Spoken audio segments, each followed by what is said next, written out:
Friends, જય શ્રી કૃષ્ણ, જય Swaminarayan. Friends, આજે શુક્રવાર છે તો ફ્રેન્ડ્સ આજનું આપણે ડેઈલી રૂટીન જોઈશું. આજનું બપોરનું લંચ જોઈશું. આ સૌથી પહેલા મિતાંશનું સૂપ છે, ટોમેટો સૂપ છે. ત્યારબાદ આ દૂધી બટેટાનું શાક છે, તમને બતાવી દઉં. પછી આ વાળું રીંગણાનું શાક છે, પછી છાશ છે, પછી આ મરચા છે સિમલેના, પછી પરોઠા પણ કર્યા છે ફ્રેન્ડ્સ, અને અંદર રોટલા થાય છે એ પણ બતાવી દઉં તમને. રોટલા છે, મમ્મી રોટલા બનાવી રહી છે. અત્યારના નટલા રોટલા થઈ ગયા છે.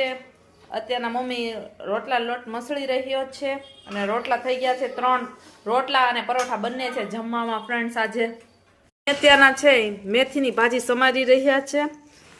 તમે જોઈ શકો છો સરસ મજાની મેથી આવી ગઈ છે. મેથીની ભાજી સમારી રહ્યા છે મમ્મી. જીંજરા છે, હંમેશા લઈ આવી છે. માર્કેટમાં બહુ જ સરસ મજાના જીંજરા મળે છે. અત્યારના જીંજરા ખાવાની મોજ ફ્રેન્ડ્સ. આને શેકવાના છે જીંજરાને. તમે જોઈ શકો છો સરસ મજાના જીંજરા આવી ગયા છે. ત્યારબાદ આ કાંદા છે, હંમેશા કાંદા પણ લેતા આવી છે, માર્કેટ ગઈ હતી ત્યારે. ત્યારબાદ આમાં છે ને બોર છે, બોર પણ સરસ મજાના આવે છે.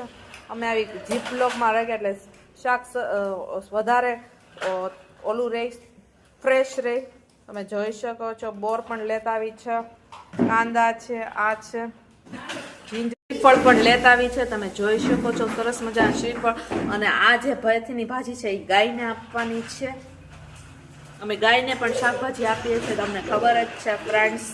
બટેટાની કતરી ભજીયા બનાવતા તો બટેટા વધી પડ્યા હતા તો પાણીમાં નાખી દીધા. ત્યારબાદ આને આવી રીતના સૂકવી નાખ્યા છે. હવે આપણે એને તળીશું. હવે આપણે તેલ ગરમ થઈ ગયું છે અને હવે આપણે જે આ વેફર છે એ તળવા માટે એડ કરશું.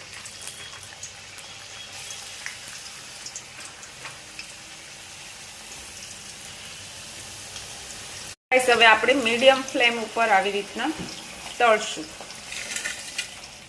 એટલે તળાઈ જશે એટલે પછી આપણે આવી રીતના ઉપર મીઠું અને મરચું ભભરાવી દઈશું. એટલે આમ વેફર જેવું, ચિપ્સ જેવું લાગે. રહી છે જો સરસ મજાની ગરમા ગરમ ચિપ્સ છે. અને આને છે ને તમારે ક્રિસ્પી થાય ને ત્યાં લગી તમારે મીડિયમ તાપે તળવાની છે. બહુ જ મજા આવે છે ફ્રેન્ડ્સ ખાવાની. તમે પણ એકવાર બનાવજો ચિપ્સ. આ બહારની મોંઘી પડે, બહારની બહુ જ મોંઘી આવે, 100 રૂપિયાની. આપણું પેટ ન ભરાય. ઘરે બનાવો એકદમ સરસ મજાની. પેલા બટેટું લઈને પછી એને આવી રીતના સ્લાઇસીસ પાણી નાખી અને પછી છે ને એને ટુવાલથી છે ને એકદમ ટુવાલ કા નેપકિનથી છે ને એકદમ ઓલી કોરી કરી નાખવાની અને ત્યારબાદ